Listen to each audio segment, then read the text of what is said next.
Avec Sofinco, baissez votre consommation d'énergie en lançant vos travaux d'éco-rénovation. Sofinco présente Sud Radio, parlons éco-rénovation. Avec Grégoire Barico et Laurent Permas. Bonjour à tous. Laurent Permas, bonjour. Bonjour Grégoire. Laurent, vous êtes à distance cette semaine puisque vous êtes chez un installateur. On parlera de photovoltaïque une prochaine fois. Cette semaine, Laurent, j'aimerais qu'on parle de lutte contre les logements indécents. On a reçu un témoignage d'une personne ayant eu un appartement en héritage, un appartement qu'elle souhaite faire louer et qui n'est pas en très très bon état. Elle nous interroge sur l'insalubrité des logements et les travaux de rénovation à engager. Alors Laurent, d'abord, première question, quelles sont les caractéristiques de ces logements indécents? Comment les rendre plus économes en énergie? Et malheureusement, encore en France, on a l'habitat insalubre ou l'habitat indigne, en tout cas, qui est un véritable fléau, qui concerne entre 400 000 et 600 000 logements en France, d'après l'Agence nationale de l'habitat, l'ANA. Alors, la définition d'un habitat indigne, c'est un logement vacant ou non qui présente en fait un danger ou un risque pour la santé, la sécurité physique des personnes et du fait de son état par les conditions dans lesquelles il est occupé, exploité ou utilisé. Vous voyez que la définition est quand même très précise. Alors, il y a quelques critères notamment pour qu'un logement ne soit pas considéré comme insalubre, Ouais. donc, comme décent. C'est une surface habitable d'au moins 9 mètres carrés. C'est pas très grand déjà, 9 mètres carrés, et une hauteur sous plafond d'au moins 2 mètres 20. Alors on parle de 20 mètres cubes. Moi j'ai jamais compris comment on pouvait mesurer les 20 mètres cubes lorsqu'on visite un appartement, mais bref, il doit être clos, couvert, des matériaux de construction adaptés, canalisation, revêtement, VMC. Il doit être équipé de dispositifs aussi pour garantir un éclairage suffisant. Pas d'animaux nuisibles, munis d'équipements et d'éléments de confort, cuisine, installation sanitaire, réseau électrique. Donc en fait, il est important quand même de rappeler que les bailleurs n'ont pas le droit de louer un logement insalubre sous peine de sanctions pénales. Et des logements, en plus, si on parle de performance énergétique, j'imagine qu'ils sont indécents parce que trop énergivores.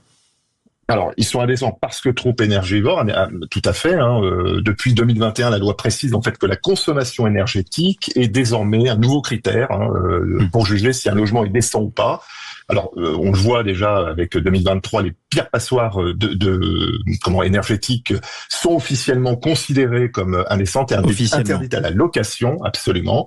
Alors, léger, on en a parlé, c'est avec le DPE notamment depuis le 1er janvier 2025. Les F, ça va être assez rapidement avec le 1er janvier 2028 et les E pour 2034.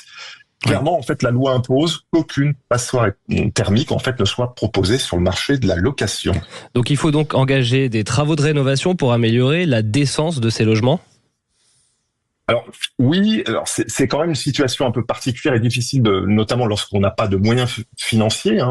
C'est le cas notamment de nombreux propriétaires, avec la paupérisation de la population, le vieillissement du parc de logement, ou encore il y a des pratiques frauduleuses, voire pas du tout légales, notamment avec les fameux marchands du sommeil. Donc en matière de rénovation énergétique, en fait, il existe des travaux qui peuvent être très rapidement identifiés. On en a parlé lors de précédentes chroniques, c'est les travaux d'isolation, c'est entre 25 et 30% de déperdition, le chauffage, une nouvelle chaudière, les volets isolants, les portes qui sont aussi mal isolées souvent, et puis remplacer le système de ventilation, la fameuse VMC, pour éviter tous les problèmes d'humidité et puis de santé, de problématiques de santé.